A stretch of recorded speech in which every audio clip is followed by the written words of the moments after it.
ka mananitra nareo mba ho ajainareo indrindra amin'ny fitiavana izy noho ny asany mihavana tsara ary mananitra anareo zay rahalahy anary zay tsy mitoetra tsara ome tokony malemy saina ampahirezony reraka mandefera amin'ny olona rehetra tandremo mba tsy hisy amaly ratsy olona fa mieza mandrakariva hitadiny tsara na amin'ny namanareo na amin'ny olona rehetra mifalia mandrakariva mivavaka azy amin'ny tsahatra misaora amin'ny zavatra rehetra fa izany sitrapon'Andriamanitra amin'ny Kristy Jesoa ho anareo.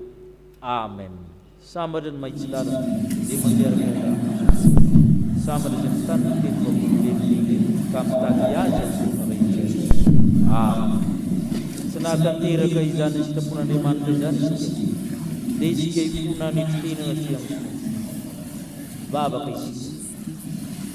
Misaotranao zay tompony amin'ny teninao manambara amin'ny tokony ankatoavinay rehetra mitarika anay na amin'ny sampana na amin'ny fiangonana na amin'ny fikambana mamindrako aminay satria tsy nanajajo ireo izay ny amin'ny asa mamila ny tsy nanana fanany fihavanana koa izay fa nandolo nanenjika ny hafa mamindrako tsy mamahay mananatra izahay tsy mahay mampahery izahay fa manebaka sy mandatsy mamindrapo sy manana mpandeferina izay fa mpamaly ratsy mandrakariva tsy mba mitady izay tsara fa mitady ny ratsy mandrakariva mijery ny kilemany hafa mandrakariva mitsikily ny aratsiny ny hafa mamindrapo vokatra izany dia tsy manam-pifaliana izahay tsy ampivavaka izahay tsy maharitra mivavaka izahay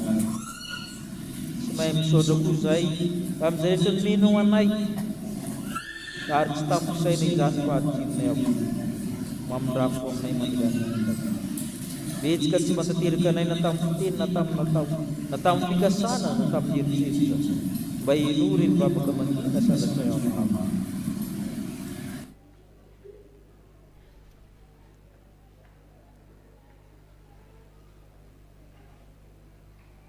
noho ny anaran'i Jesosy Kristy irery ihany. Amen.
antsika Andriamanitra mitsangana ndreny teny soa mahafaly fa mahafany fahotanao izy hoe ny apôstôly amina ko raha misy olona amin'ny Kristy dia olom-baovao izy efa lasa ny zavatra taloka indray fa tonga vaovao ireo fa zany rehetra zany dia avy amin'Andriamanitra izay nampihavana antsika taminy fa Kristy no mampihavana izao tontolo izao tao aminy ka tsy nanisany fahadisoantsika izy fa napetrany aminay ny teny fampihavanana no zany ry havana dia voavela sy voafafa avokoa ny fahotanareo no ny amin'ny tenin'ny Kristy Tompo koa samyamideran'ny Tompo ianareo.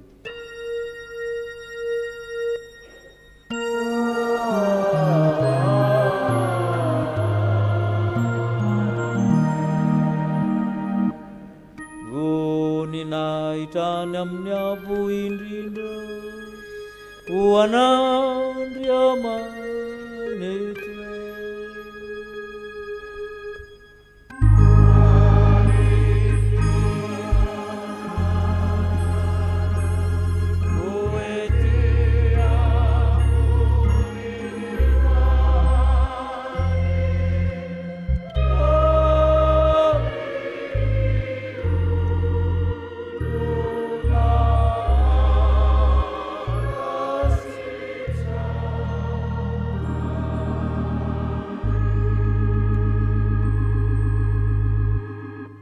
petraka amin'ny fifaliana isika no zany familan-keloka zany ny sampana sikolalahady nanao ny hirany ho arahany 10 minitra ny avy amin'ny sikolalahady zany.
tonga amin'ny fotoana 10 minitra ny sekolalahady sika dia mangataka ny ankizy sy ny tanora rehetra izay manatrika izao fotoana izao mba hitsangana.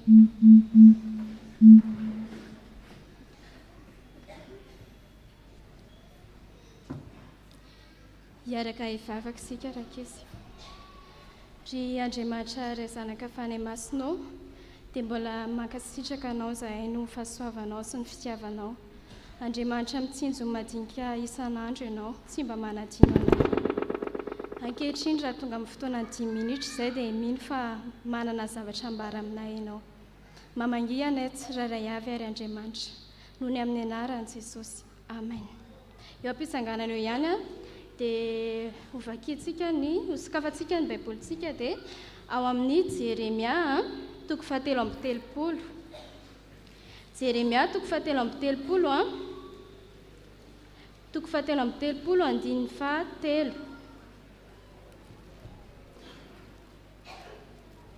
Jeremia toko 7:30 andininy 7 rehefa hita dia vakintsika amin'ny anaran'i Jesosy.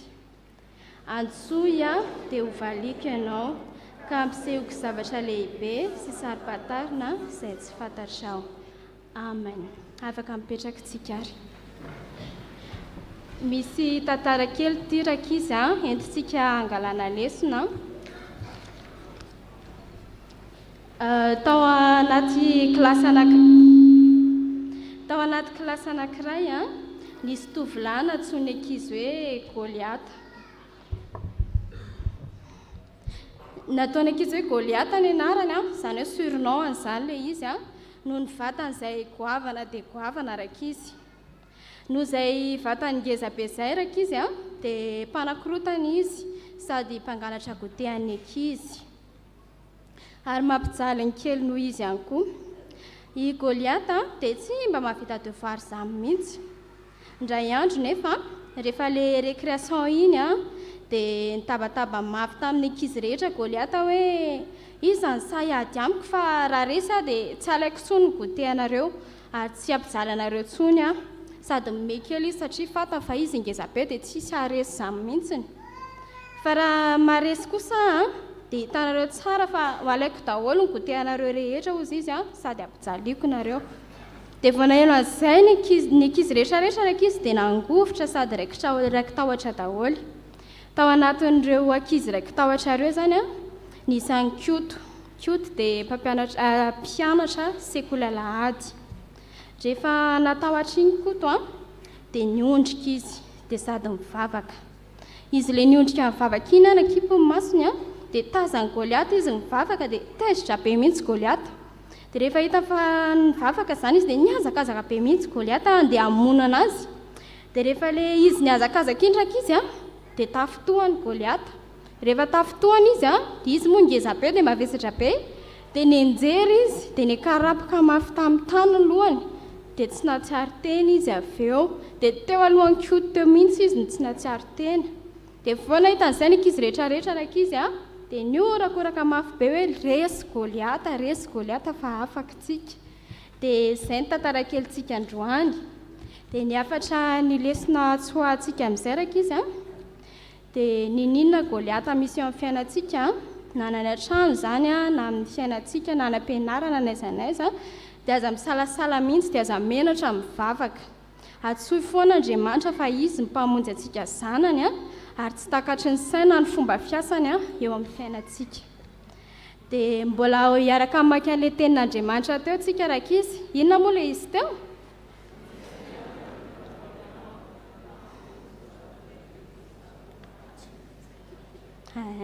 Antsoy dia hovaliako ianao ka ampisehoko zavatra lehibe sy sarim-patarana izay tsy fantatrao. Ho ataontsika fiainana izany rakizy ho ataontsika fiainam-bavaka ny fiainantsika. Izay dia mbola hiaraka hivavaka tsika ary. Misaotra anao izay Andriamanitra fa mbola manome hafatra ho anay isan'andro ianao. Andriamanitra tena tia anay ianao. Raha keto anatin'ny fonay izany teninao izany dia mampianara anay ankizy sy ny tanora mba hanana fiainana tena hoe feno vavaka miaraka aminao. Dia mankasitraka indrindra Tompo dia voninahitra ho anao irery ihany. Misaotra Tompo. Amen.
tonga ny fotoana izay makintsika ny soratra masina ny vaky teny voalohany dia hitantsika ao amin'ny Ezekela toko 7:22 ka hatramin'ny 7:20 amin'ny anaran'i Jesosy.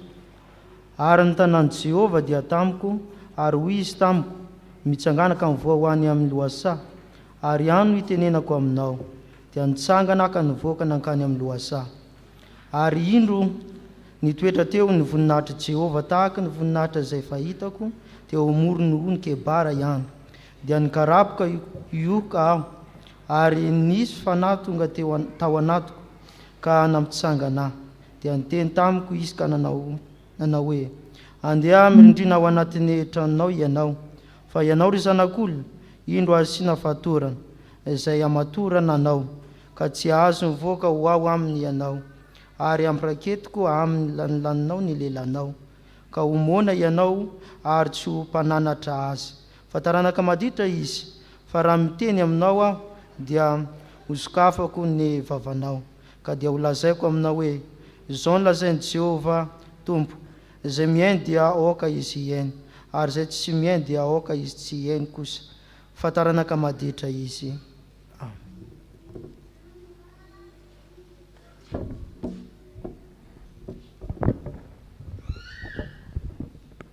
Tesaloniana faharoa toko voalohany 1 ka hatramin'ny 10. Tesaloniana faharoa toko voalohany 1 ka hatramin'ny 10. Amin'ny anaran'i Jesosy. Ny hafalian'i Paoly no ny faharetan'ny kristianina tao Tesalonika sy ny finoany ary ny fitiavany. Paoly sy Silasy ary Timoty mamangy ny fiangonan'ny Tesaloniana izay ao amin'Andriamanitra raintsika sy Jesosy Kristy Tompo, ho aminareo anie ny fahasoavana sy ny fiadanana avy amin'Andriamanitra ray sy Jesosy Kristy Tompo.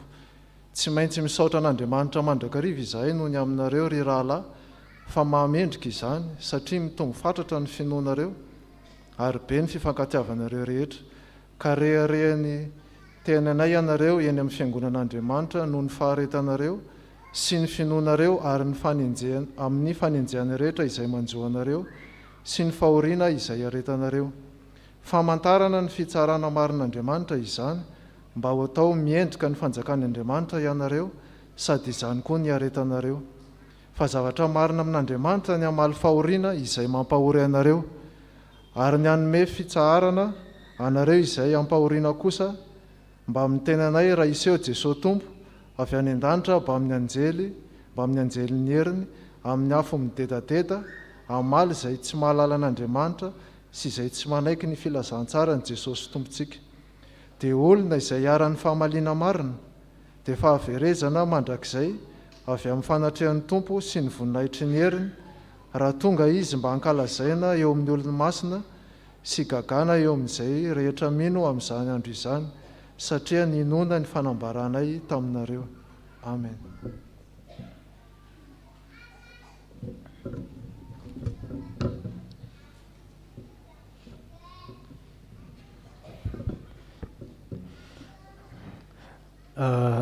Dao tsika raha maki ny filazantsara Jaona toko 12 andimy 7:30 ka hatramin'ny 7:20 eo am-pitsanganana no amakintsika an'izany.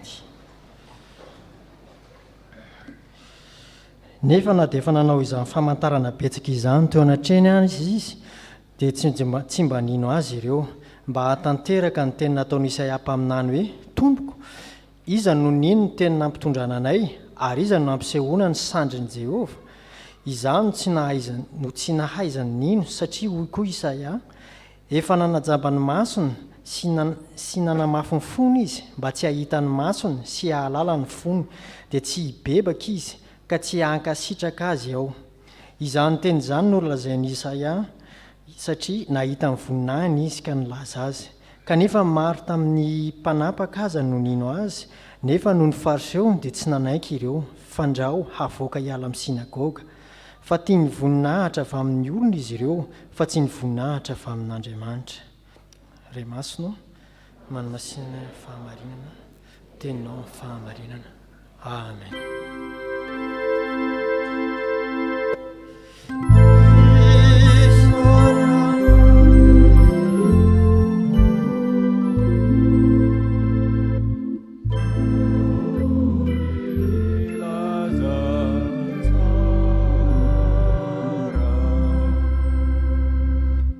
ry vavaksika saotranao zay ry Andriamanitra ray nefa mbola nomenao indray tombonandro afaka indray namaky ny soratra ao masina ankehitriny izany dia raha hotoroina aminay dia aoka ny fanenao masina hitoetra amin'ny mpanomponao tsy hitory afa-tsy izay sitrakao izy ary ianao ihany koa ny anome anay ny fanenao masina ahafahanay mandray izay tianao ampitaina aminay ka hoentinay indray miaina amin'ny fiainany andavanandro izany teninao izany dia amin'ny anaranao ry Jesosy Kristy nanaovanay ny zavavaka izany amen.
Ianareo ho aminao izay malalin'Andriamanitra sady voantso ny masina ho aminao ny fahasoavany mba ny fiadanana Andriamanitra raintsika sy Jesosy Kristy tompontsika. Tesalonianina 2:1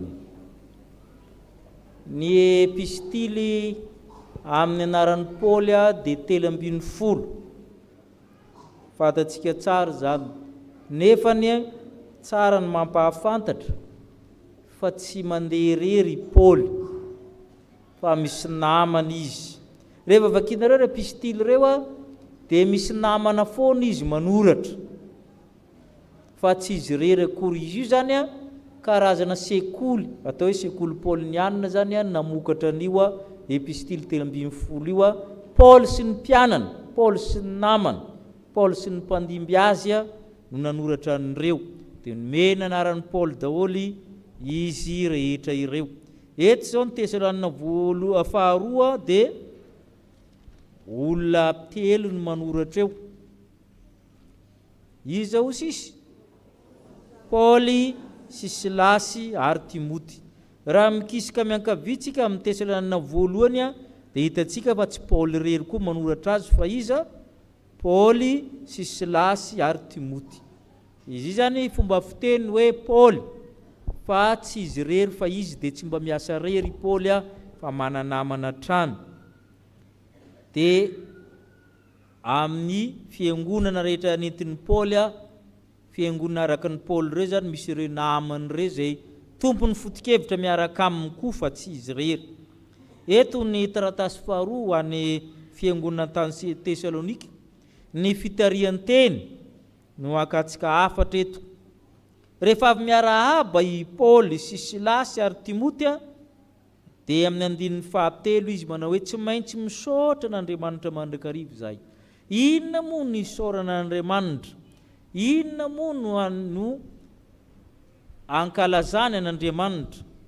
Satria ny voninahitr'Andriamanitra dia miseho.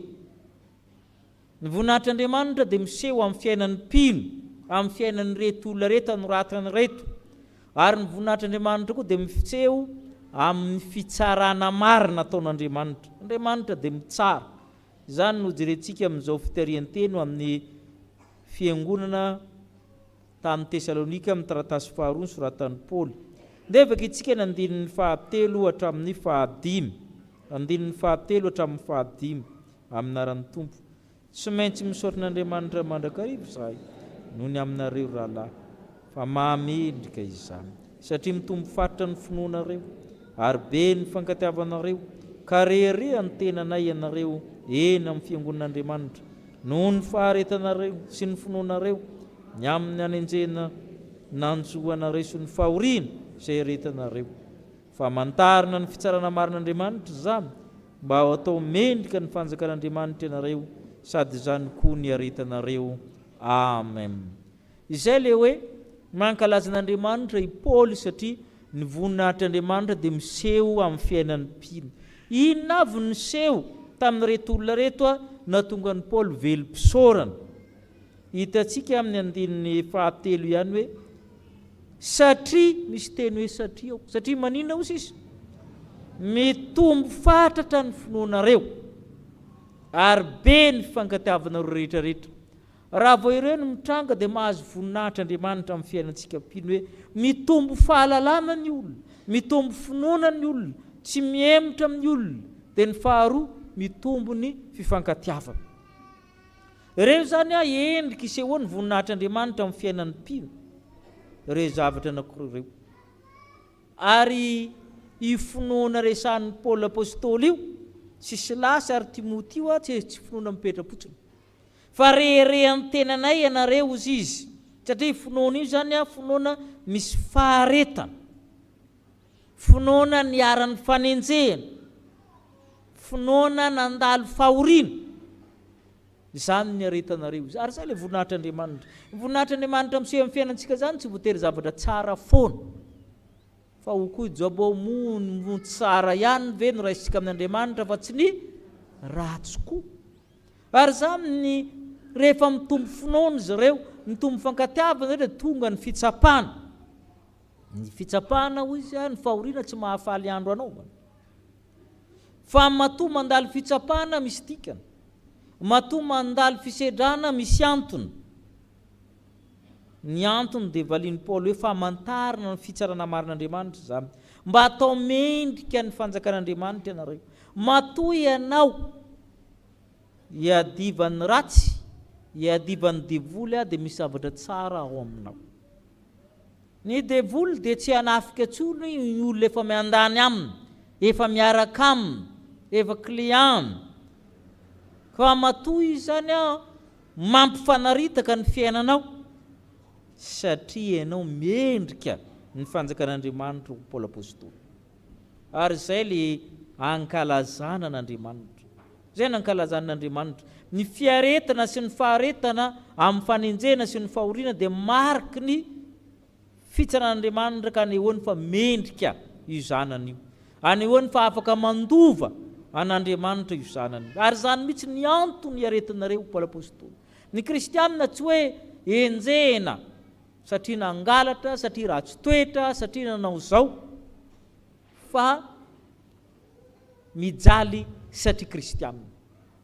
Ary zay ny aviany teny hoe sambatra zay enjehana noho ny fahamarinana. Fa nainay manko izy tapahin'ny olona ny adalana any nataony rehefa misy manendrika izy dia miteny hoe sambatra zay enjehana, tsy asiany tohiny le izy satria izy mahafantatra tsara fa zavatra ratsy le nataony, fa fialokalofana fotsiny zany. Fa le tenenina eto zany dia hoe ianareo Paoly apôstôly tena reharehanay satria ny tombo fatratra ny finoanareo, be ny fankatiavanareo, manana faharetana sy fiaretanareo amin'ny fanenjehana rehetra nandalinareo, ka noho izany mendrika ny fanjakan'Andriamanitra ianareo. Izay zany le hoe mankalaza n'Andriamanitra i Paoly satria miseho amin'ny fiainan'ny reto Tesalonika reto ny voninahitr'Andriamanitra. Ary zany voninahitr'Andriamanitra zany da afaka miseho amin'ny fiainan'ny tsirairay satria ny fiainantsika mino ny atom-pisitsika dia fanomezam-boninahitra n'Andriamanitra. Ary zany niaritra tamin'ny mpaminany Ezekely. Reny mpaminany reny ravana dia miaritra zavatra maro noho ny voninahitr'Andriamanitra. Tarentsika ny Ezekely 7:22. Rehefa hitondra amin'ny tenin'Andriamanitra Ezekely dia nomeny azy aloha ny tanan'i Jehova. Amin'ny testamenta taloha natao hoe tanan'i Jehova dia fanahy masina. Fanahy masina ny dikany hoe ny tanan'i Jehova dia tamiko, manindry ny tanan'i Jehova, mitondra, mibata fanahy masina io.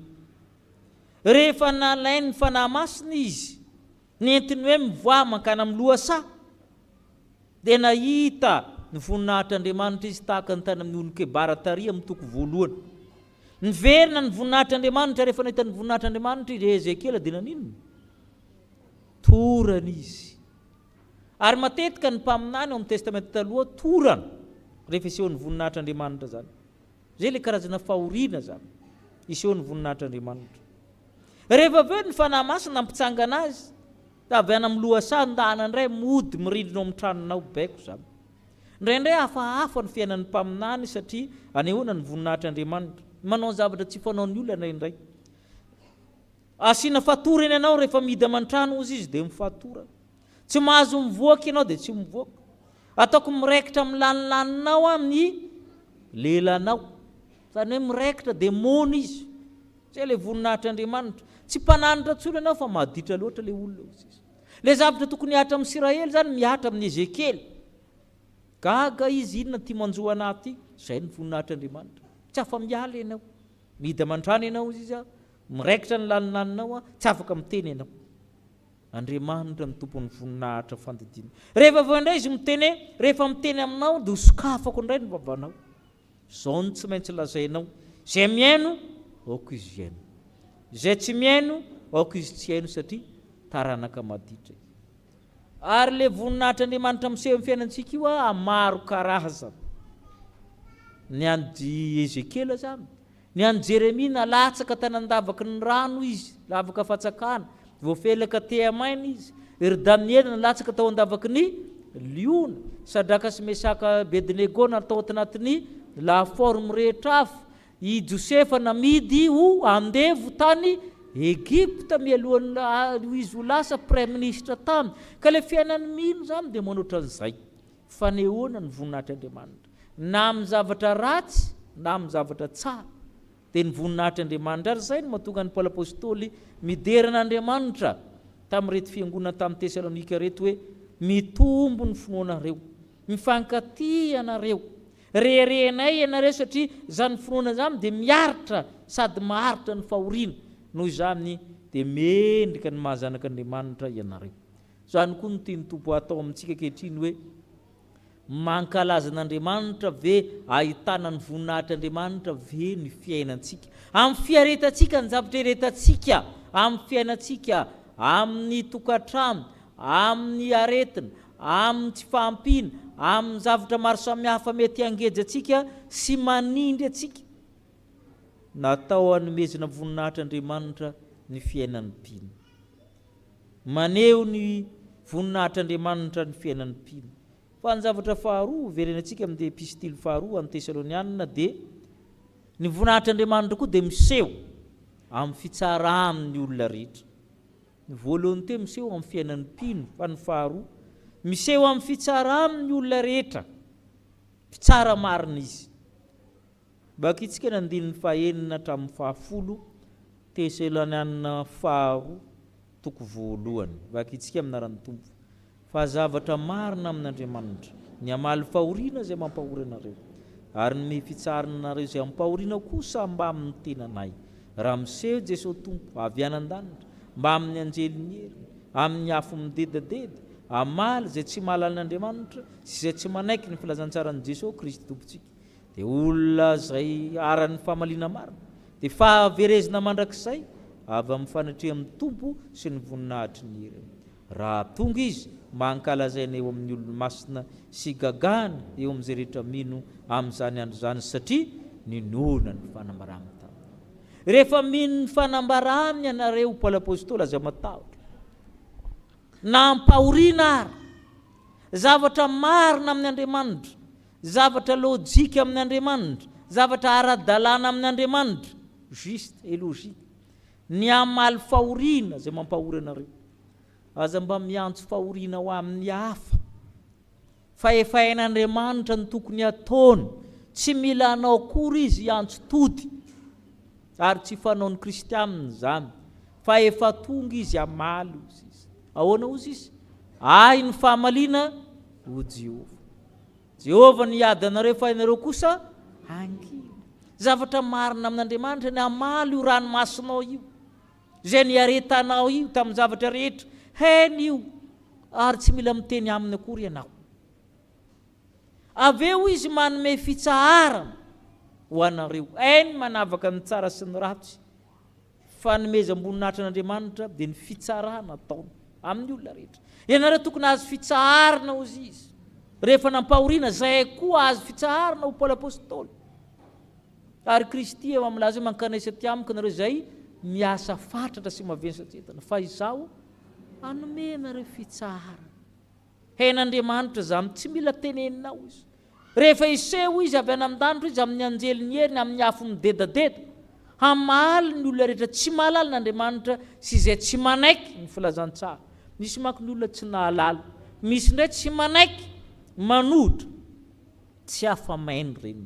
Olona hiara-ny fahamaliana mariny reny ka ny fahamaliana tsy zavatra honohono ozy izy, tsy zavatra mandalo fa fahaverezana mandrak'izay. Rehefa manatrika za mitompo dia mizara roa foana ny olona, mizara roa hatramin'ny olona. Ny sasany mahazo fitsarana, ny sasany mahazo fanameloana. Zay foana zany ny fanaitria mitompo amin'ny voninahitry ny hira.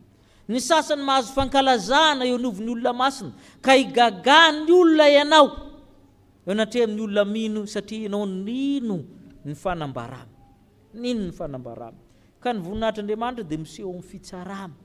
Tsy afaka ajoro anatria ny fitsaran'Andriamanitra ny ratsy fanahy fa tahaka ny akofa aheliny rivotra izy ka tsy mba hajanona amin'ny toerana misy ny fanan'Andriamanitra. Ireo izay tsy manaiky ny filazantsara, ireo izay mandà, ireo izay manohitra. Fa ho an'izay mino kosa dia ambarana fa ny ho ny voninahiny izy ankalazaina miaraka amin'ny tompo. Io ilay tenenin'ny Jaona 2:20 misy karazan'olona anankiroa izy Jaona amin'ity filazantsara ty. Ny karazan'olona anankiray tsy mino fotsiny zao ny ninona atao aminy. Jaona 2:20 ny 7:30. Jaona 2:20 ny 7:30 vaky itsika. Nefa na dia efa nanao famantarana betsaka azy zany tena tren'Andriamanitra izy dia tsy manino azy ireo. Efa nahita fahagagana maro, nahita zavatra rehetra fa tsy mino tsotro zao. Misy olona zany manidy fo tsotro zao, na dia mankana am-piangonana na tsy mangana am-piangonana, tsy raha ainy zany filazantsara izany. Zay ny karazan'olona anankiray satria maninona amin'ny 9:70 efa jambany masony ary mafy ny folo. Zay no mahatonga an'io izy. Ka tsy afaka hibebaka izy satria tsy mahita ny masony ary tsy mahalala ny fony ka tsy afaka hibebaka izy. Nisy karazan'olona zany tena efa karazan'ny tsy avotra.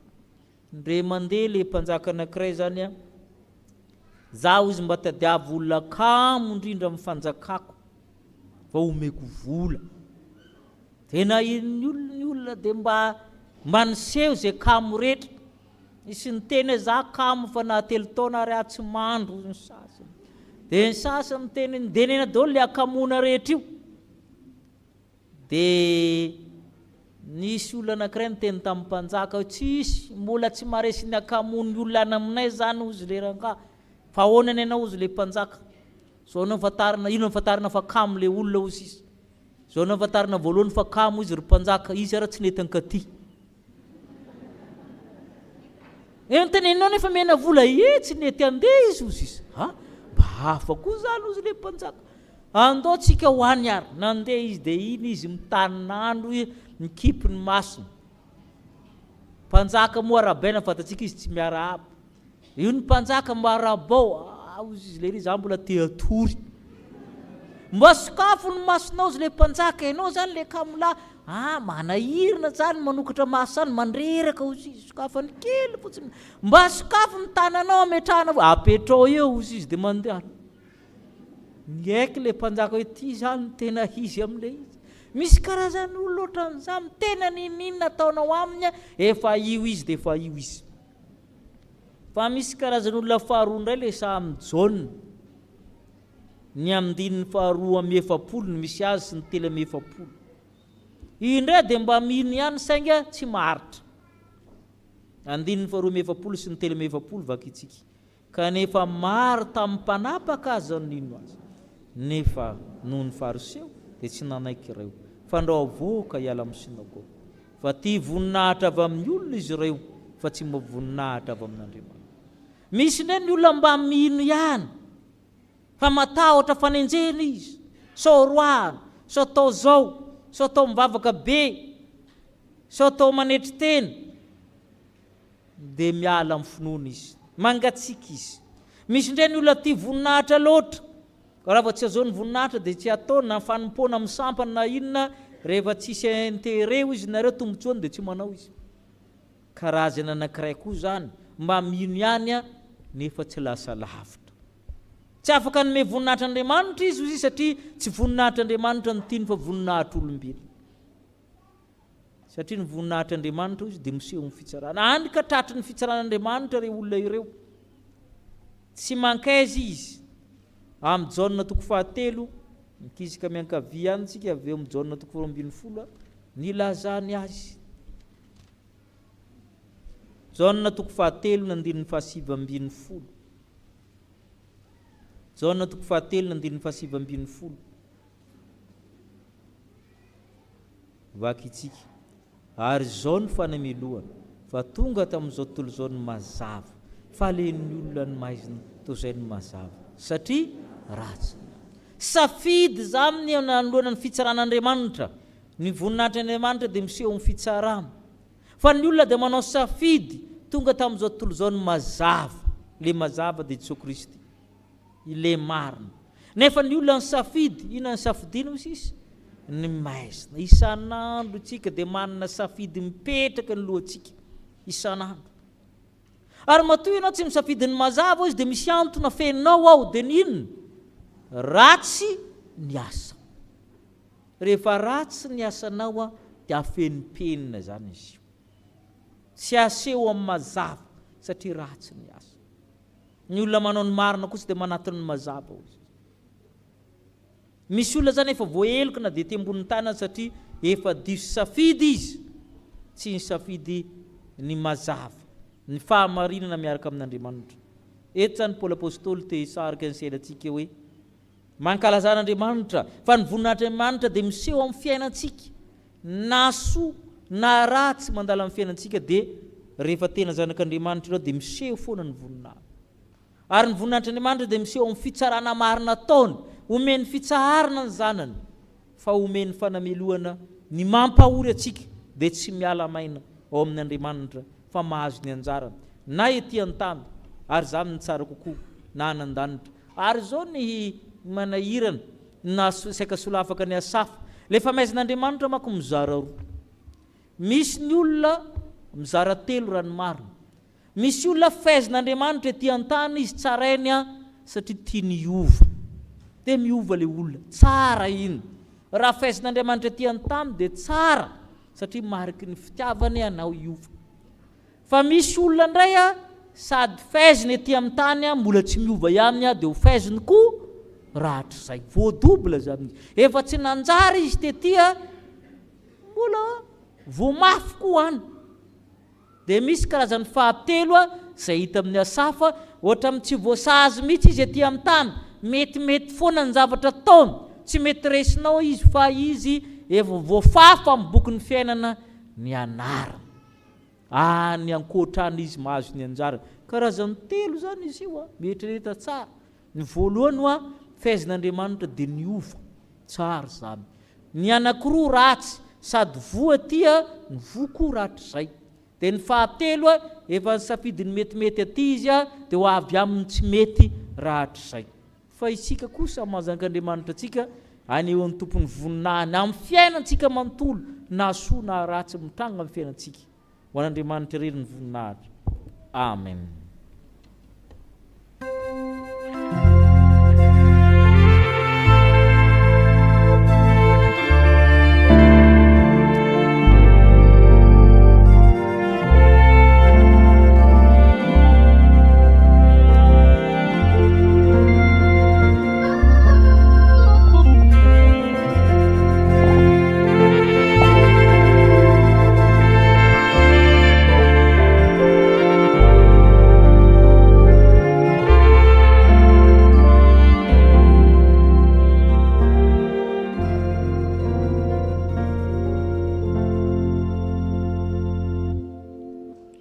Ivavaka isika ry havana.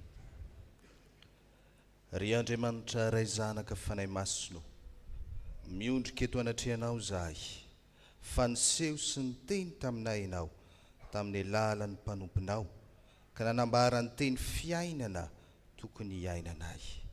Izany dia maneho aminay ny fahalebiazana ny voninahitrao. Nambaranao fa izany voninahitrao izany dia miseho amin'ny fiainan'ny mpino rehefa manam-paharetana amin'ny finoana. Tsy izany ihany anefa, fa ny voninahitrao Andriamanitra dia miseho amin'ny fitsaranao marina ny olona rehetra ihany koa, ka mahay mamaly ny zavatra rehetra ary mamaly ny olona rehetra araka ny nataony ianao. Andriamanitro, manoloana ny hery sy ny fahefana lehibe tsy hay tohaina nanao, dia mahatsiaro tsy mendrika izahay, ka mangataka ny famindram-po avy aminao, ka raisy tompo ny fahavononana ianoanao, ka ho velom-pisaorana anao Andriamanitra izahay, no ny voninahitrao ka nampaharetana amin'ny finoana ahisedra fahoriana miaraka aminao, satria Andriamanitra mpitsara marina ianao. Amin'ny anaran'i Jesosy Kristy tomponay no ivavahana toy izany. Amen.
Sanambara ny fanekempinotsika tsika rehetra amin'ny alalan'ny fanekempinona laharana fahatelo akitsangana ny fiangonana. Tsika rehetra miara manao hoe mino an'Andriamanitra tsy toa, izay mpanao lanitra sy ny tany. Andriamanitra dia fanahy, Andriamanitra dia fitiavana, Andriamanitra dia manjaka hatramin'ny taloha indrindra ka ho mandrakizay. Andriamanitra dia mampiseho ny fitiavana antsika, fa fony mbola mpanota isika dia maty hamonjy antsika Kristy. Mino an'i Jesosy Kristy izany lalay tokana tompontsika aho, tonga izy tady tsy hamonjy ny vera. Izy ny lalana sy fahamarinana ary fiainana, izy dia tsy miova omaly sy anio ary mandrakizay. Mino ny fanahy masina aho, izy ny manambara ny fanahintsika fa zanak'Andriamanitra isika. Fanahy iray ihany no mavabatisa antsika rehetra ho tena iray.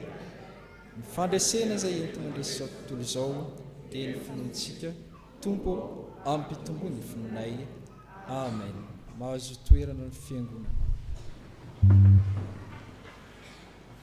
Misy ireo avatsika izay nahazo dimby sy fara ho arabaintsika izy manolotra ny zanany mba ho isan'ny fiangonana ankehitriny ho anatin'ny fiarahamonitsika. Ny zazakely irandrenan'ny toandro mikolo ny aina ho renantsoa, natolotra Andriamanitra antsika amin'ny alalan'ny ray aman-dreny renan'ny toandro rivo mendrika sy rarajana jafolian-tsoa andony aina. Vala amin'ny valopolo amin'ny fitonjato no raintsika ny andeniny voalohany hiatrika ny alitara masina izy ireo.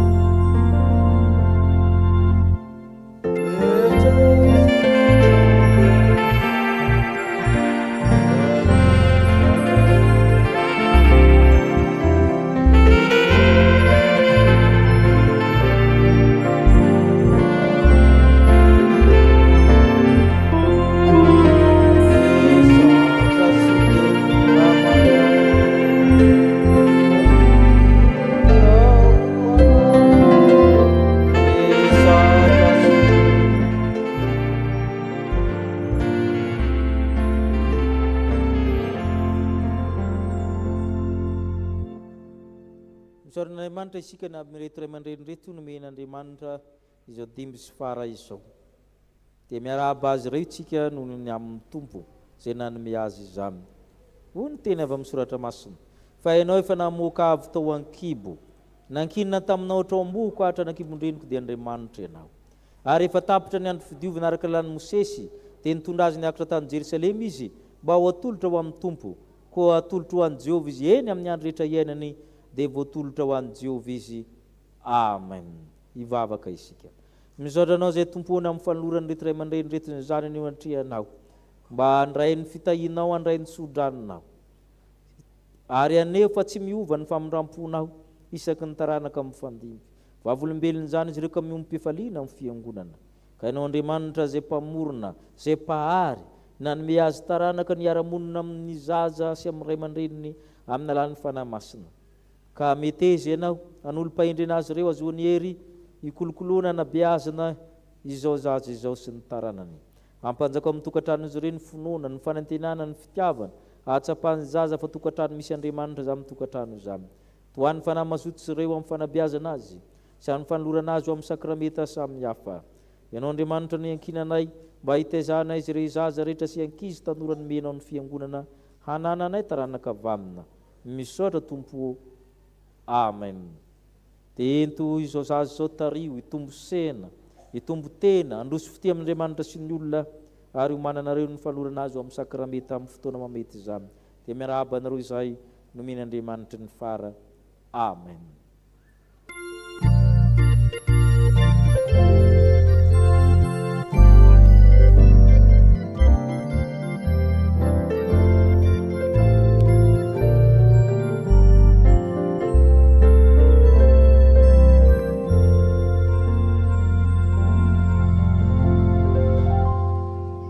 Iroso amin'ny vaovaon'ny fiangonana isika.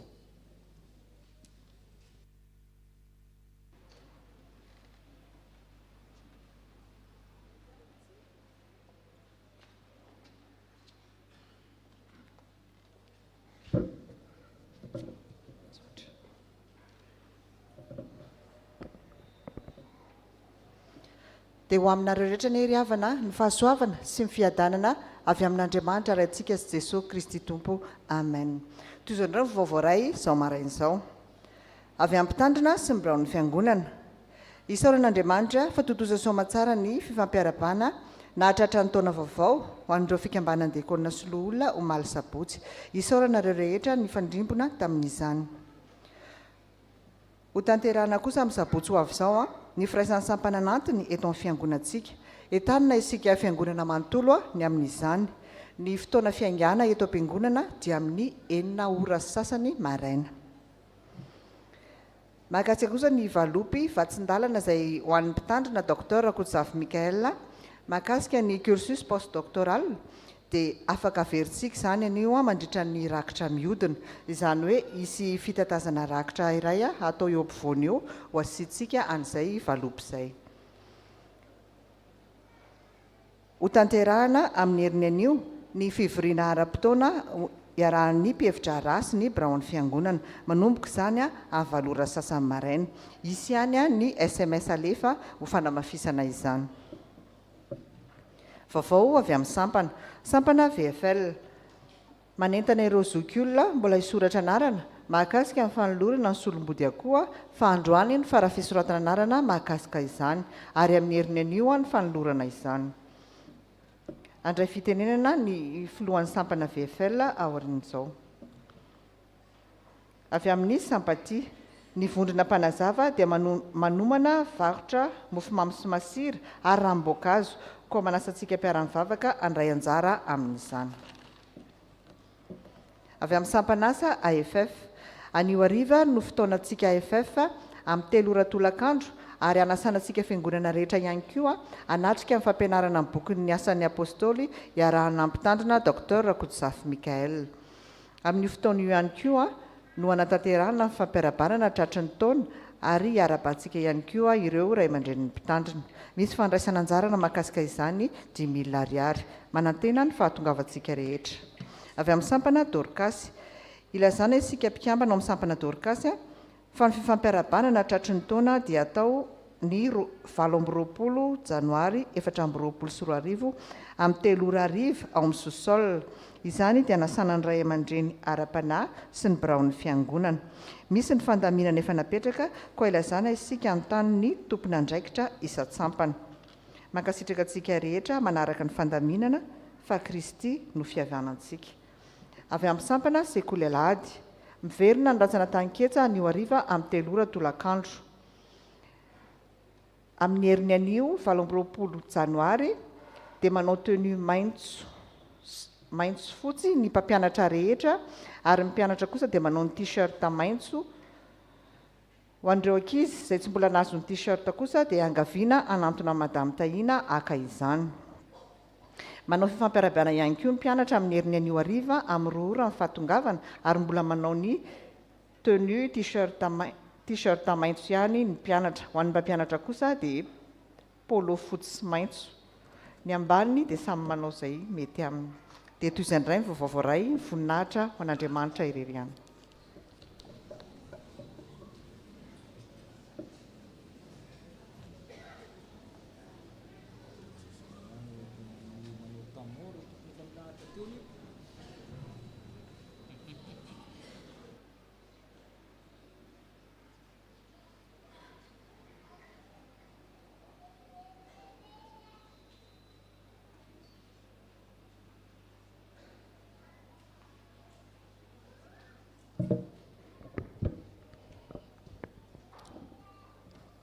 Ya, dia faly miarabantsika mpianaka amin'ny finoana amin'ny fankalazana ny 15 taonan'ny sampana VFL dia mijoro eto ny tena anonona sy anolotra ny filoha amin'ny fankalazana ary ireo filoha lefitra.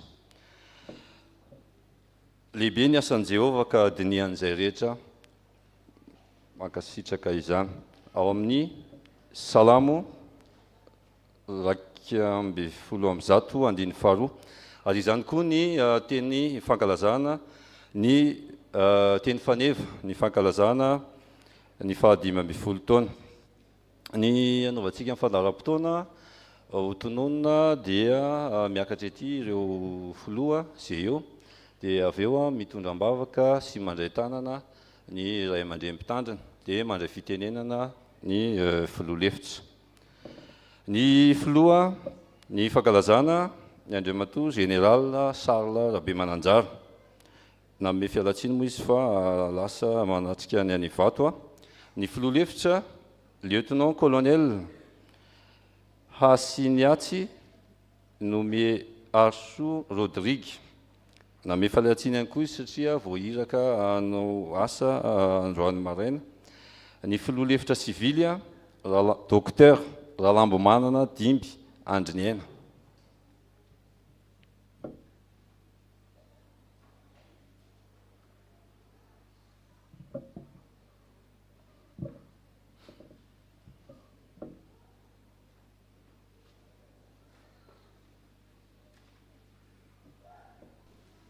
Eny tompoko mbola ho avy moa ny fanokarana azy ireo fandrehoany ny fanehoana dia mangataka ny filohan'ny fiangonana zany ndray tanana azy miaraka amin'ny mpitandrina.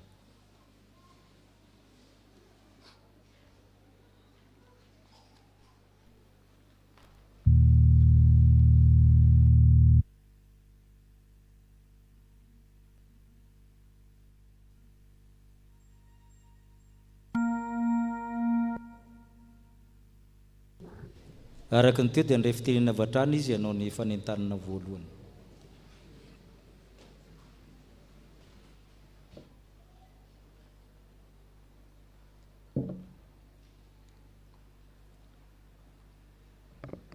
Voninahitra ho an'Andriamanitra fiadanana ho antsika olombelona kasitrany. Misaotra ny mpitandrina, misaotra ny filohan'ny fiangonana, ny biraon'ny fiangonana fa tanteraka izao fanolorana ny mpitarika ny fankalazana 15 taona ny VFL dia totosa koa zany satria natolotra atsika androany zany ireo filoha mpitarika. Toy izao ny zavatra ao ambarako eto anankiroa ihany. ny fikarakarana ny hira faneva sy ny logo ary fanetanana atsika ho ao amin'ny biraoan'ny fankalazana. Ho an'ny fananana logo sy hira faneva dia manomboka androany zany ny fanaovana izay logo sy hira faneva izay. Entanina zany sika fa ny farafanaterana ireo logo sy hira faneva reo dia amin'ny alahady 7 febroary, zany hoe alahady 7 zany ny volana febroary. Ary ny filazana ny vokatra zany dia ny 20 febroary. Herinandro aoriana zany dia holazaina ny vokatra. Raha ny hira faneva dia tokony hitantaratra ao ny teny faneva. Salamo 112:2 lehibe ny asan'i Jehova ka dinian'izay rehetra mankasitraka azy. Misy 3, misy fiverenana ary misy ny teny faneva mazava ho azy. Dia arak'izany koa ny logo, misy ny famantarana ny fiangonantsika, misy ny famantarana ny VFL, misy koa ny 5 taona, misy teny faneva. Dia ny loko ampiasaina dia 3 ihany, manga, maitso, mena. Zay zany ny mahakasika andreo. Averiko indray le daty amin'ny alahady 7 zany no tokony ho aterina ilay logo sy hira faneva. Dia manentana antsika rehetra zany andray anjara ao anatin'izay. Manarak'izany dia manao antsoavo ny tenako. Manentana atsika mpiara-mivavaka. Tsy voatery hoe sika mahito milalo no ao anatin'io birao io na ao anatin'ny komity. Ny birao aloha natao atsika voalohany. Dia miantso atsika zany fa amin'ny sabotsy 7 ny volana janoary ataontsika ato amin'ny fiangonana amin'ny 4 ny fandrafetantsika n'ireo birao reo. Averiko indray, tokony misy mpita-tsoratra anankiroa, misy trésorier, misy secrétaire ny vola, misy mpandini-bola conseiller. Izy ireo tsy voatery ao anatin'ny VFL. Averiko indray fa miantso atsika rehetrarehetra izahay ato amin'ny VFL. Asiko teny somary masitsika kely angambany izay fahatsonantsika izay. Ao amin'ny jaune toko 5 5 ao nozy. Izao ny voaloboka, ianareo ny sampany, izay tsy miray amiko, izay miray amiko, izay le tsara fanahy, dia amobe izy.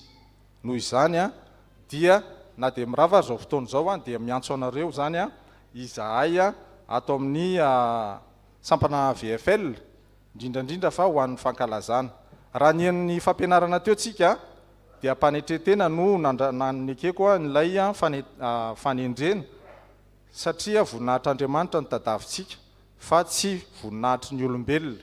Noho izany matoa ny sampana VFL tafatsangana 5 taona dia nanao an'izay fitediavana, fikatsahana sy fampiriborona voninahitr'Andriamanitra.